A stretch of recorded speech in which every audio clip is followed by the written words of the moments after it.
iyadoo maalmihii ugu dambeeyay xildhibaanada dowladda federaalka Soomaaliya ay ku sugnaayeen degmada Ceel Cali oo ka mid ah degmooyinka Hoosimaada gobolka Hiiraan ayaa intaysan ka soo ambabixin degmadaasi Ceel Cali waxay la kulmeen boqolaal dadweyne ah ay kula hadleen meel fagaaraha ka codsadeen dowladda federaalka Soomaaliya ay taageeraan xildhibaanada ay lugtu waxay soo mariyeen deegaano dhowr ah ee Hoosimaada degmada Ceel Cali waad ogtihiin meel badan oo kala aan tagi doonaa tan ugu muhiimsan waxa weeye maanta Ceel Cali ayaa xor ah wiilka dagaalkana laga qaadi karaa cadawgana iska xoreyn karnaa cadawga laba nooc oo isugu jira oo naga caasiyoobay oo qaadac dariiqyaal noqday oo wadooyinka taagan oo doonay inay bulshada kale waxay hiigsanaysaa ay ka reebaan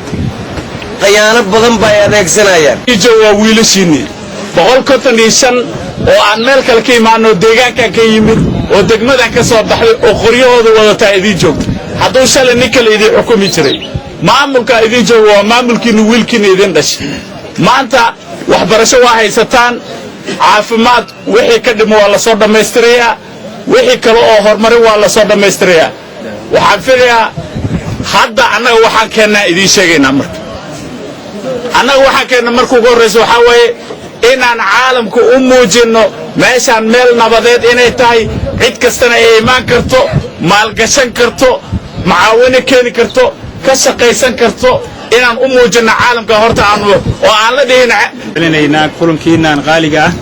oo shaqadiinii xilligii shaqada hadda lagu jiro aad soo baabeyseen inaad la kulantaan darteed مسؤولينta sara heer qaran heer gobol mar labaad mar saddexaad waa idin mahad celinaynaa waxaan ku wareejin doonaa gudoomiye ku-xigeenka gobolka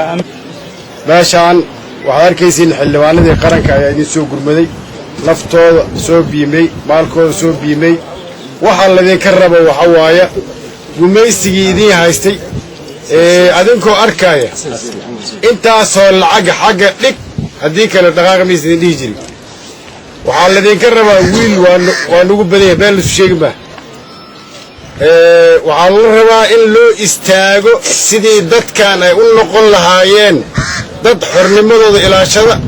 walaalahood kaloo hadda ay ku fadhiyaanna ka dulqaada banada ayaa intii soo gaarin magaalada Beledweyne carruurta gobolka Hiiraan waxaa ciidamada xarakada Al-Shabaab ay u galeen buurta loo yaqaano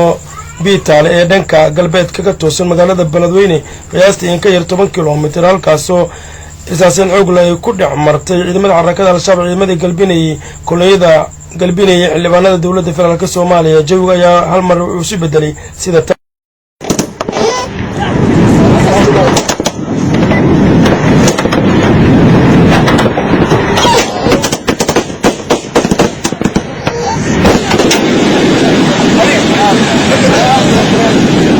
xildhibaanada ayaa markii ay soo gaareen magaalada Beledweyne waxay shir jiraayad ku qabteen hoyga ay ka deganayeen magaalada Beledweyne ay ka warbixiyeen sida ay wax u dhaceen sida ay haddaba dadweynaha ay maqleen markii la soo galay magaalada Beledweyne afkeeda hore buurta liiraada Biitaale ayay korkeeda wax nooga soo tuurtuureen markaan magaalada soo galaynin ciidanka inaan ka daba dirnay ayagana 6 nima laga dilay meydkooda waxaa la soo dhigay oo arki kara oo shacabka hadda ay arki karaan xawaasha nabadoon aadan cali qasaay meel uu ku aasin yahay ayaan soo dhignay banaanka Biitaale hoobadka annaga laba wiil ayaa waxaa dhaawac fudud naga ah oo mid qoorta agteeda ay ka sartay midna garabka ay ka sartay waa jirtaa in burka Biitaale loo galay laakiinse way eedeen buuraha loogu koray waa looga daba tagay 6 ruuxna way ka dhimatay geeri ah in kalena buuraha lagu sii daba jiray oo lala sii faltamay oo lala koray dhaawacoodana sida hadda aan xaqiiqsanay 12 ruux oo ahaa dhaawacooda midda kale anaga 2 ruux oo dhaawac fudud naga gaartay intayna kalena badqab ayaan ku dhimay nalamana socon ciidama safar ugu aad 3 maalmood degmada Ceel Cali xildhibaanada qaranka xildhibaan Jeesaw iyo xildhibaan Goodir gudoomiye ku-xigeenka amniga iyo siyaasadda iyo anigu ah gudoomiyaha degmada Beledweyne Maxamed Usmaan Macalin Khalaafo kormeerkaas markaan soo bognay kadib soo noqoshada waxay dhexda noo galeen kooxda Al-Shabaab meesha la yiraahdo Biitaale dagaal u yaraan oo 2 saac socday ayaa halkaas muxuu ahay ku dhex maray ciidamada militariga Soomaaliyeed iyo muxuu ahay maamulkii xildhibaanadii ilaahay maanta ka gaarto meeshaasoo 6 ayaa loogu dilay 12 waa loogu dhaawacay annagana waxaan soo gaaray dhaawac yar 2 askari midna qoortay kaga dhacday midna gacantay kaga dhacday labadoodan aad ay u fiican yihiin ilaaha mahad iskale ismaan aadan carays TV-ga idaacadda SBC